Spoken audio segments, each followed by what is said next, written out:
नमस्कार। राज्यसभा चुनाव में खेला के बाद यहां पर हिमाचल प्रदेश में भी ऑपरेशन लोटस शुरू हो चुका है, क्योंकि राज्यसभा चुनाव में जो नतीजे रहे वो चौंकाने वाले रहे और 56 सीटों के आंकड़ों में भाजपा, कांग्रेस, टीएमसी, अन्य जो पार्टियां हैं उन्होंने कहां कितनी सीटों पर जीत मिली है उसके भी आंकड़े दिखाएंगे। साथ ही हिमाचल प्रदेश में ऑपरेशन लोटस को लेकर क्या है आंकड़ा और कौन यहां पर जो है बहुमत का आंकड़ा किसके पास है और क्या बीजेपी हिमाचल प्रदेश में सरकार बना सकती है, तो बहुमत का आंकड़ा कहां से मिलेगा, इसको लेकर सटीक और महत्वपूर्ण आपको आंकड़े देने वाले हैं। लेकिन जो बड़ी खबर है उसमें ऑपरेशन लोटस शुरू हो चुका है, लेकिन कौन बन सकता है यहाँ पर सीएम, क्या बीजेपी का या फिर कांग्रेस। लेकिन माना जा रहा है कि कांग्रेस यहाँ पर वर्तमान मुख्यमंत्री को यहाँ पर इस्तीफा ले सकती है।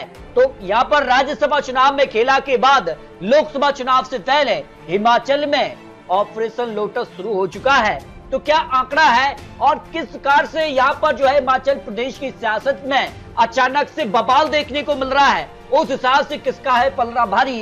पहला विकल्प, आज एक और बड़ी खबर रही कि विक्रमादित्य यहाँ पर जो है मंत्री पद से इस्तीफा दे चुके हैं, तो कांग्रेस को लगातार झटके लग रहे हैं। यहाँ पर राज्यसभा चुनाव में 6 यहाँ पर विधायक ने क्रॉस वोटिंग की, जिसके चलते हिमाचल में कांग्रेस को बड़ा झटका रहा। तो बीजेपी यहाँ पर 6 विधायक और अगर यहाँ पर जो है पाला बदलते हैं तो फिर बीजेपी सरकार हिमाचल में बन सकती है।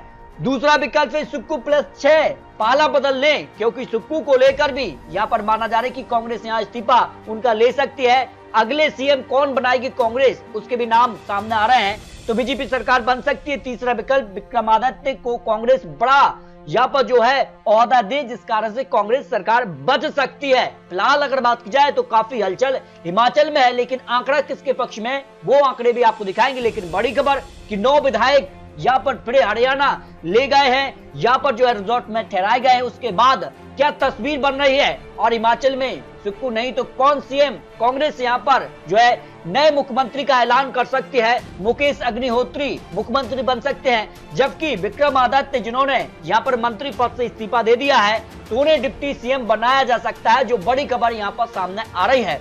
लेकिन किस कारण से सरकार बच सकती है, इसको लेकर महत्वपूर्ण आंकड़े सामने आ रहे हैं। अगर बात की जाए तो हिमाचल में यहाँ पर 68 सीटें हैं और बहुमत का आंकड़ा 35 का है, लेकिन 35 का बहुमत का आंकड़ा अब कांग्रेस से दूर है, क्योंकि 34 ही उनके पास जो है राज्यसभा चुनाव में विधायकों ने वोटिंग की थी, जिसके बाद अल्पमत में सरकार है और इसको लेकर बीजेपी यहाँ पर जो है इस्तीफा की मांग कर रही है। तो बाकी 6 विधायक बचे हुए 34 विधायक कांग्रेस के पक्ष में है। लेकिन अगर बात की जाए तो कांग्रेस ये दावा करी कि 6 विधायक जिन्होंने क्रॉस वोटिंग किया है उनकी सदस्यता रद्द कर दी जाए, तो फिर आंकड़ा देखिए, फिर बहुमत का आंकड़ा जो है 32 आ जाता है और कांग्रेस के पास 34 विधायक, इस कारण से कांग्रेस की सरकार बच सकती है। लेकिन विकल्प नंबर दूसरा क्या सामने आ रहा है कि कांग्रेस सरकार को कब खतरा हो सकता है, अगर 13 विधायक बागी हो जाएं तो फिर देखिए आंकड़ा या 68 सीटों के लिए 13 को बागी कर दिया जाए तो बचे 55 विधायक, बहुमत का आंकड़ा ऐसे में 28 हो जाता है और भारतीय जनता पार्टी के पास अपने 25 प्लस 3 निर्दलीय के साथ भारतीय जनता पार्टी पर उस आंकड़े को यानी 28 विधायकों के समर्थन से भारतीय जनता पार्टी यहाँ हिमाचल प्रदेश में यहाँ पर सरकार बना सकती है। लेकिन कांग्रेस के पास 40 से घटकर अगर 13 विधायक यहाँ पर जो है बागी हो जाते तो आंकड़ा 27 ही कांग्रेस का रह जाता है और भारतीय जनता पार्टी प्लस निर्दलीय से यह गठबंधन की सरकार बन सकती है। हिमाचल प्रदेश को लेकर जो बड़ी खबर सामने आ रही, इस तरह से आंकड़े बन सकते हैं। अब क्या कुछ होगा, काफी हलचल हिमाचल प्रदेश में इस वक्त दिखाई दे रही है। लेकिन जिस खास राज्यसभा चुनाव में भी बड़े बड़े खेला देखने को मिले, हिमाचल प्रदेश में भी तो बड़ी यहाँ पर हलचल देखने को मिली है और उत्तर प्रदेश में भी समाजवादी पार्टी से कई विधायक यहाँ क्रॉस वोटिंग कर गए, जिसके कारण समाजवादी पार्टी 2 सीट है तो भारतीय जनता पार्टी ने यहाँ पर 8 सीटों पर राज्यसभा उम्मीदवार को जिता लिए हैं। इसके अलावा कर्नाटक में भी काफी हलचल देखने को मिली, लेकिन कर्नाटक में कांग्रेस ने डैमेज कंट्रोल कर लिया। ऐसे में 56 सीटों का क्या चुनावी नतीजे रहे। और अगर बात की जाए हिमाचल प्रदेश में 6 विधायक क्रॉस वोटिंग के चलते ही मामला 34-34 पर आ गया, जिसके चलते यहाँ पर भारतीय जनता पार्टी को किस्मत का साथ ही मिला। 34 विधायकों के बाद यहाँ ड्रॉ हो गया, उसके साथ टॉस के जरिए भारतीय जनता पार्टी के उम्मीदवार को जीत मिली, जिसके कारण हिमाचल प्रदेश में 40 विधायकों के बावजूद और भारतीय जनता पार्टी के 25 थे, इसके बीच भारतीय जनता पार्टी ने यह जो है हिमाचल प्रदेश में अपने राज्यसभा उम्मीदवार को जिता लिया है। वही अगर बात की जाए तो समाजवादी पार्टी की भी मुश्किलें बढ़ गई और समाजवादी पार्टी की जो है यहां पर राज्यसभा सदस्य के तौर पर बड़ी हार हुई है।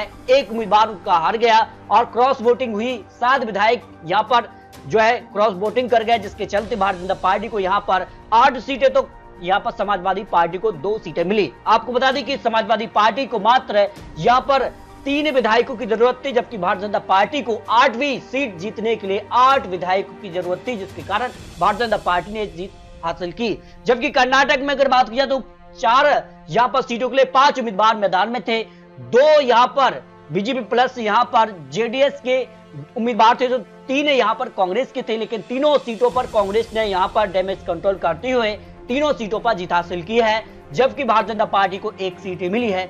जबकि अगर बात की जाए जेडीएस को यहां पर हार का सामना करना पड़ा है।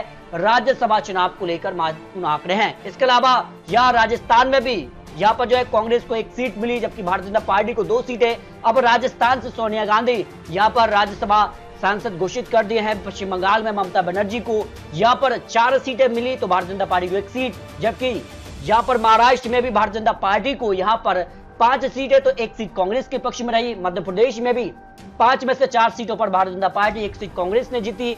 वहीं यहां राजस्थान में 2 सीटों पर भारतीय जनता पार्टी, 1 कांग्रेस ने जीती। इसके अलावा अगर बात की जाए तो काफी हलचल यहां पर पश्चिम बंगाल में भी देखने को मिली।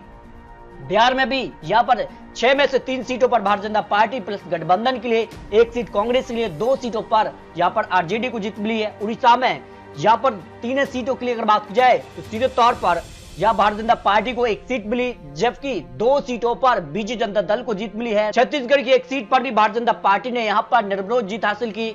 हरियाणा की 1 सीट पर भी भारतीय जनता पार्टी को जीत मिली। आंध्र प्रदेश की 3 सीटों में से तीनों सीटों पर वाईएसआर कांग्रेस पार्टी ने जीत हासिल की है निर्विरोध। यहाँ तेलंगाना के 3 सीटों में से 2 सीटों पर कांग्रेस, तो 1 सीट पर यहाँ पर बीआरएस ने यहाँ पर जीत हासिल की निर्विरोध। इस तरह से उत्तराखंड की सीट पर भी भारतीय जनता पार्टी ने यहाँ पर जीत हासिल की। लेकिन आपको बता दें कि राज्यसभा की 56 सीटों के जो आंकड़े रहे, उसमें भारतीय जनता पार्टी को 2 सीटों का फायदा देखने को मिला है, क्योंकि 28 सीटें उनकी खाली हुई थी।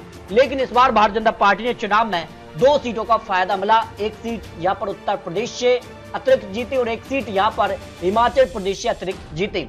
जबकि कांग्रेस को यहाँ पर 10 सीटें खाली हुई थी, लेकिन 9 सीटों का उनको यहाँ पर जीत मिली है। 1 सीट का नुकसान उनको सीधे तौर पर हिमाचल प्रदेश में 1 सीट जो कि लग रहा था कि कांग्रेस आराम से जीतेगी, लेकिन यहाँ पर कांग्रेस को हार का सामना करना पड़ा। वही टीएमसी को नुकसान भी नहीं हुआ, ना फायदा हुआ। 4 सीट खाली, 4 सीटों पर आराम से जीती। बीआरएस को 3 के मुकाबले 1 सीट मिली है। 2 सीट कांग्रेस ने यहाँ पर तेलंगाना से जीती है, जबकि आरजेडी बीजू जनता दल को 2-2 सीट खाली, दोनों को 2-2 सीट पर ही जीत मिली है। यहाँ पर बात की जाए जेडीयू के लिए नीतीश कुमार को 2 सीटें खाली, लेकिन 1 सीट पर ही उनको जीत मिली है। यहाँ पर वाईएसआरसीपी पार्टी को 1 सीट खाली हुई, लेकिन इस बार 3 सीटें मिली है। सीधे तौर पर 2 सीट का फायदा मिला। समाजवादी पार्टी 1 सीट खाली हुई, लेकिन उनको 2 सीटों पर जीत मिली है। जबकि एनसीपी शिवसेना को 1-1 सीट मिली है और 1-1 सीट ही मिली है। असली एनसीपी अब अजित पवार तो शिवसेना शिंदे गुट को ही माना है। टीडीपी को यहाँ पर 1 सीट थी, लेकिन 0 सीट मिली है। इस तरह से अगर बात की जाए तो राज्यसभा चुनाव के बाद काफी हलचल देखने को मिली है और हिमाचल प्रदेश में सरकार को लेकर अब कहीं ना कहीं कयास लगाए जा रहे हैं, लेकिन सरकार किसकी बनेगी ये काफी महत्वपूर्ण होता है। लेकिन आपको बता दें कि यहाँ पर 56 सीटों में से भारतीय जनता पार्टी को 30 सीटें, तो कांग्रेस पार्टी को 9 सीटें और अन्य के लिए 17 यहाँ पर जो है सीटों पर जीत मिली है, जो राज्यसभा चुनाव को लेकर फाइनल नतीजे सामने आ रहे हैं। फिर भी आपको बता दें कि इस तरह से आने वाले वक्त में लोकसभा चुनाव की भी तैयारी शुरू हो रही है और इस बार भारतीय जनता पार्टी ने जो है 400 सीटों पर जीत का दावा किया है। तो इस बार क्या कुछ आंकड़ा बनेगा, कहां से भारतीय जनता पार्टी को अतिरिक्त सीटें या लोकसभा चुनाव में जीत मिलेगी, ये आने वाला वक्त ही बताएगा। तो बहुत जल्द आपको लोकसभा चुनाव को लेकर भी सभी 543 सीटों की महत्वपूर्ण आंकड़े देने वाले हैं। आखिर लोकसभा चुनाव में किसका पलड़ा भारी इस समय नजर आ रहा है। तो मिलते हैं दोस्तों और लेटेस्ट और महत्वपूर्ण विश्लेषण के साथ, तब तक जय हिंद जय भारत।